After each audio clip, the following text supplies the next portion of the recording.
प्रेरणास्पद कथा YouTube channel पर मैं धनंजय जैन आप सभी का हार्दिक स्वागत करता हूँ। दोस्तों, प्रीति के पुष्प इस धारावाहिक उपन्यास में, इस धारावाहिक अनसुनी कहानी में हमने अब तक महारानी प्रीति, जो कि एक भाग्यवान पुत्र को पैदा करने के बाद भी अभागन रही, पति से विमुख हो गई। महाराज विक्रम सिंह ने सपने में भी नहीं सोचा कि मेरे को कुत्ते का बच्चा पैदा होगा। कंचना और रसीली इतनी खुश थी मानो संसार का सारा सुख और वैभव उनको प्राप्त हो गया। दानवी वृत्ति के लोग ऐसे ही होते हैं दोस्तों, जो दूसरों के दुख में दुखी होने के बजाय सुख की अनुभूति करते हैं। एकमात्र चतुरा ही ऐसी थी जिसको कि रानी प्रीति से सहानुभूति थी। वो रानी के दुख और दर्द को महसूस कर रही थी और चुपचाप सेवाराम की कुटिया में जाकर, जो कि बागवान था, जो नवजात शिशु को उठाकर लेके गया था, जिसका नाम कि उन्होंने अशोक रखा, उसको खिलाकर आती थी, उसके साथ खेलती थी और ये संतुष्टता उसके मन में थी। ये सोच सोच कर वे अपने आप को एक रिलीफ सा महसूस करती कि मैं भावी राजकुमार का लालन पालन सुचारू रूप से देख रही हूँ होते हुए, और उसके साथ में कुछ समय व्यतीत भी कर रही हूँ। समय आने पर इस रहस्य का उद्घाटन मैं जरूर करूंगी, पर बिना समय के कोई बात कहना अनुचित ही होता है। दोस्तों, महाराज विक्रम सिंह रानी से सर्वथा विमुख हो गए थे। वो उसका मुंह तक देखना पसंद नहीं करते थे। और इधर रानी प्रीति, जो कि राजरानी थी, वैभवशालिनी थी, फिर भी अपने आप को एक कंगाल और दरिद्रता से महसूस कर रही थी। पर उसका विवेक, उसकी आत्मा सरलता से उन्मुक्त होने की इजाजत नहीं दे रही थी। इतना सब कुछ होने के बावजूद भी वो सिर्फ और सिर्फ अपने कर्मों को दोष दे रही थी। दोस्तों, जो व्यक्ति विपरीत स्थिति में भी संयम नहीं छोड़ता है, धैर्य नहीं छोड़ता है, प्रभु भक्ति से अपने मन को हटाता नहीं है,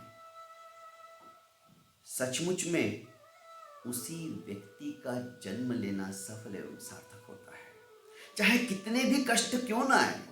अरे, किसके जीवन में कष्ट नहीं आए हैं? भगवान को भी अपने कर्मों का फल भोगना ही पड़ता है। भगवान राम, भगवान कृष्ण भगवान थे, पर कहां पैदा हुए भगवान कृष्ण? जेल के अंदर, कारावास में। भगवान राम रास तिलक के मुहूर्त में उनको वनवास भोगना पड़ा। ये क्या है? कर्म ही तो है। पर हंसते हंसते अपने कर्मों को भोगना बहुत बड़ी बात है।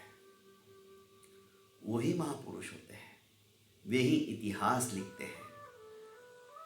दोस्तों, प्रीति भी इन सभी बातों को याद करते हुए सोच रही थी कि मेरे कर्म तो ऐसे कुछ भी नहीं है। मैंने तो मृत राजकुमार को जन्म दिया, उसमें मेरा क्या दोष? पर मेरे ही कर्म ऐसे हैं जिसका फल तो मुझे ही भोगना पड़ेगा। महाराज उससे विमुख हो गए थे, उसका मुख दर्शन भी उनको पसंद नहीं था। पर जैसे जैसे समय व्यतीत होता जाता है ना दोस्तों, धीरे धीरे धीरे धीरे एक अच्छे विचार भी उत्पन्न होने का समय आ जाता है। क्योंकि भाग्य जो है हमारा, हमेशा एक जैसा नहीं रहता है, वो बदलता रहता है। आज अच्छे दिन हैं, कल बुरे दिन आएंगे। पर बुरे दिन में हम ये नहीं सोचे कि जब अच्छे दिन नहीं रहे तो ये दिन भी रहने वाले नहीं है, ये दिन भी चले जाएंगे। यही सोचकर रानी प्रीति अपने आप को ज्यादा से ज्यादा धर्माराधन में लगाए रखती थी। एक बार नगर के अंदर एक त्योहार आया और उस त्योहार के समय, होली का ही त्योहार, जो कि आज से 9 दिन पहले ही व्यतीत हुआ।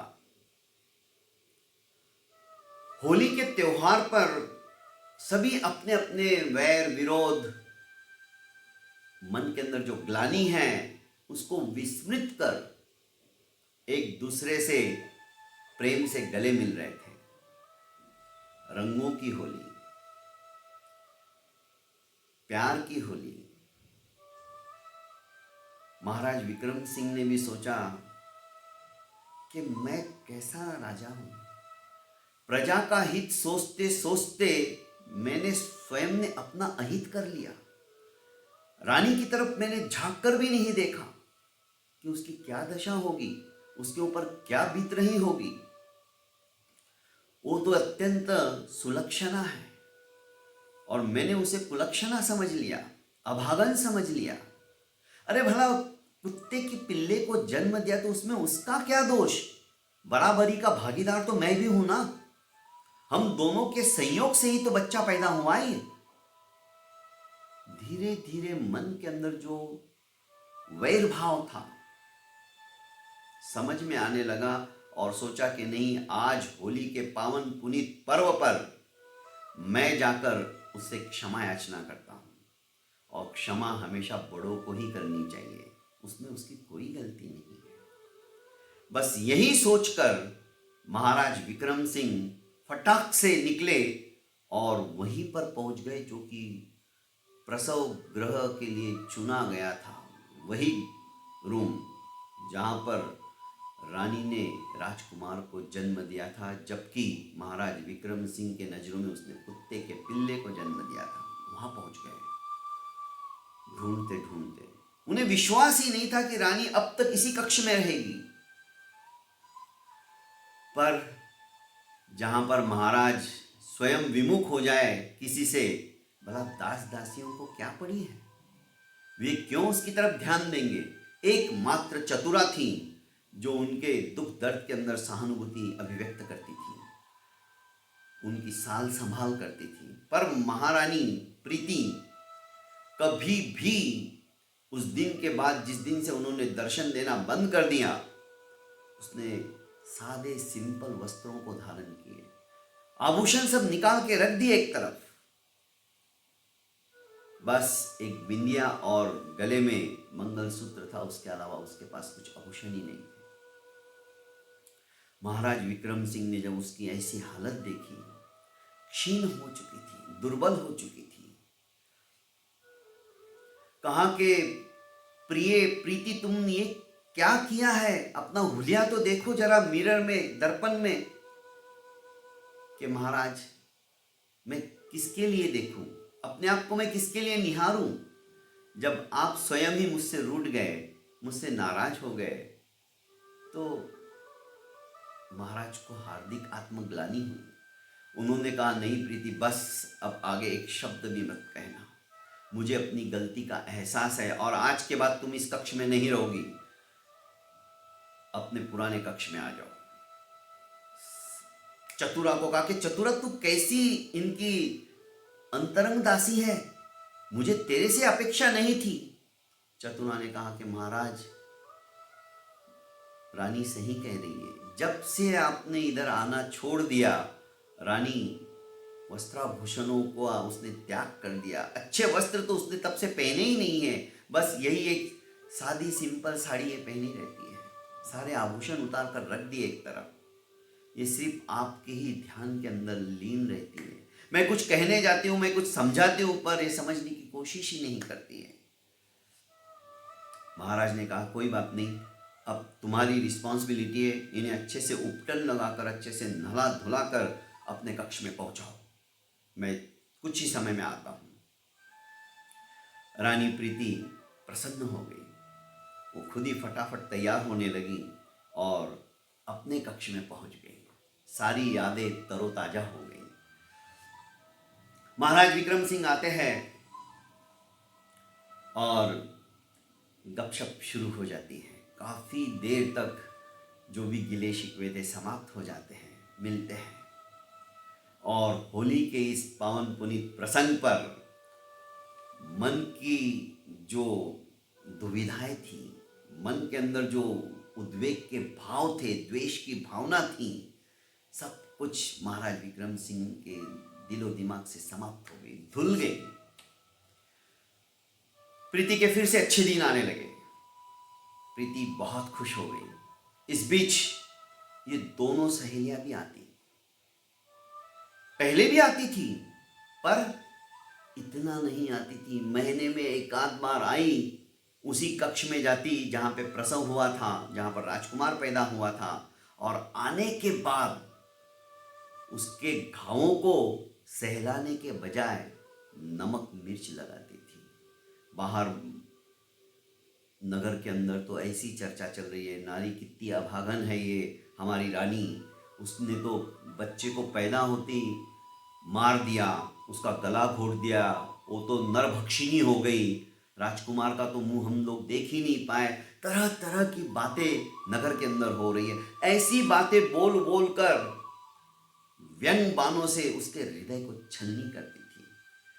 फिर भी रानी प्रीति उनके ऊपर द्वेष की भावना नहीं लाती थी, क्योंकि बात वो इस तरह से करती थी कि हम नहीं, नगर निवासी ऐसा कह रहे हैं, नगर में इस तरह की चर्चा चल रही है। रानी अपने कर्मों को दोष देते हुए, अपने आप को दोष देते हुए सब कुछ सहन कर लेती।